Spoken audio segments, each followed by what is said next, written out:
What's up, Aces fans? Welcome back to the Aces post-game show. I'm Armani Lingo, and of course, I'm with my partner, Jazz Lucas. What's up, y'all? Hey guys, it's playoff time, and look, a little bit of a different setup, just like last time. Everyone was telling you we should keep it like this, right? Keep it like this. Like it's nice. It's more professional. I feel a lot more comfortable too when sitting down, and we got the stat pad and we got my computer, so we got a bunch of stats for you guys today for Game 1 of Round 2 between the Las Vegas Aces and Indiana Fever. But before we get into all the post-game shenanigans, let's talk about A'ja Wilson winning her 4th MVP title, the first WNBA player in history to get 4 MVPs. How crazy is that? That is insane. You know, it's history. Yep. No. Witnessing history, right? Witnessing history.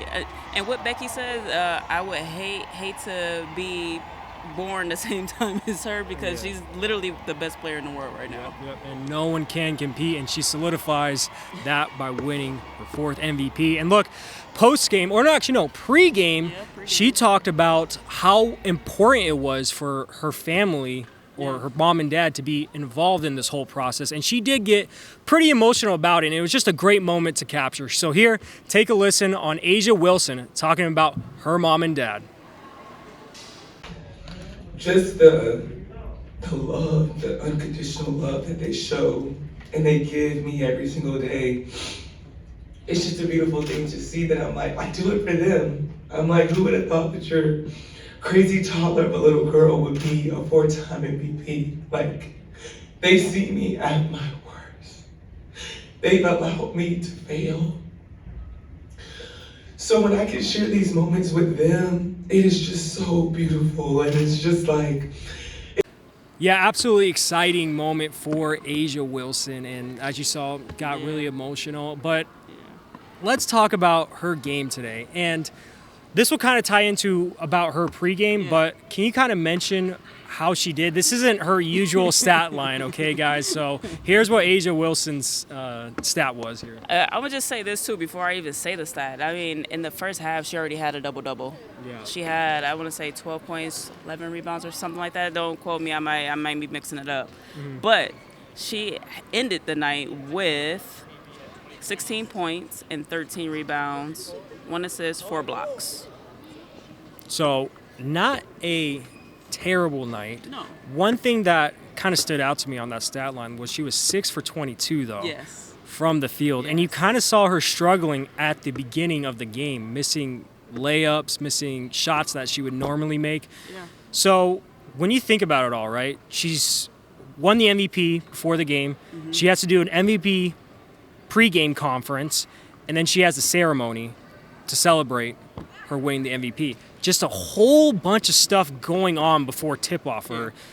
Do you feel like that kind of affected her in today's game, that she wasn't really just she was probably mentally drained from all this pregame stuff going on? I'm going to say yes and no. I'm going to say yes because, I mean, it is a lot. She's running back and forth, and she still had to do her warm-up. She still had to go talk to the press. It's just so much she still had to do. But I'm going to say no because her shot selection was actually really good. It's just the shots wasn't falling. Right.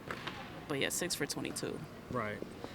And, look, we spoke to Megan Gustafson pregame, and one of the main things she talked about was dictating the pace against this super aggressive, fast Indiana Fever team.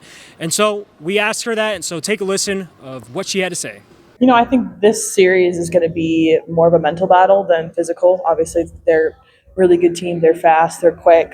They've been able to be really scrappy, and I think that's something that when you're playing against something similar to that, like, you have to be ready to go no matter what. Analyzing situations is not going to work. Like, overanalyzation is just not going to be something that is going to push us over the edge. It's definitely going to be more kind of thinking naturally, thinking on your feet, not thinking too quickly about your decisions, but just kind of going for it. But yeah, we're obviously really excited. I think they're a great team. Going to be challenging us for sure. They're younger, so try to keep up with them, that's for sure. Yeah, Megan was absolutely right. The Aces could not dictate or really slow down the Indiana Fever here today. So, look, give a lot of credit to this Fever team, right? I mean, they're playing without Caitlin Clark, Sophie Cunningham, and Sydney Colson, key players, right? And they're still playing at a very, very high level, a well-coached team. And let's bring up Kelsey Mitchell. 34 points, 4 for 6 from the three. She wasn't missing here tonight. So look, looking at this Indiana Fever team, what can you take, or what can you say about this Indiana Fever team that made them play so well? And like I said, we talked about pace. I know you're going to be talking about that, but is there anything else besides that? They were actually better on defense. That's something that the Aces did. I'm not going to say terrible, but they didn't do too good on defense. And they just overall played better basketball. Yeah. So, yeah, tempo was for sure. That's one thing, and that's the one thing Megan did say, hey, they have to control the tempo early in order for them to actually come out with a win. And their shots were falling. Yep. So... Yeah, so the Aces obviously have a lot to adjust for. Like I said, and thinking about it, this is kind of a surprise a little bit for this Indiana Fever team to be playing this well, would you say? I mean, as I mentioned, they're playing without their superstar and Caitlin Clark, missing those key players, and then they come into Las Vegas and just put on that much of a solid performance. I mean, they're a team that is right now that is being underlooked, I would say. Yeah, I agree. And if you underlook this team, they'll take advantage of it with all their young players and their talent that they still have. So yeah, a lot of adjustments for the Aces going into Game 2 this Tuesday back here at Michelob ULTRA Arena. And as always, we'll be back for that game. So that will be an absolute fun one. And, hey, that's a game that I feel like is almost a must-win for the Aces. You don't want to go down. You want to go down, too, and then travel all the way to Indiana and play them in that house, which is always rocking. So, really, what do you think is the biggest adjustment they need to make for Game 2? They have to come in and control the pace. Yep. They did not look like themselves. The first half, like I said, they were filling it out a little bit, and they started to feel the rhythm, and then all of a sudden, the second half, that rhythm was non-existent. So the main thing is control the pace, slow down this fast-paced Indiana Fever team, and they'll be just fine. Hopefully, Asia, point-wise, and hopefully those shots will fall. I mean, like you said, the shot selection was good. Yeah. It's not like she's chucking up bad shots. Yeah. It was all there, and she was getting space, but it just wasn't falling. And instead of Asia's shots were falling, Kelsey Mitchell's shots were falling here today.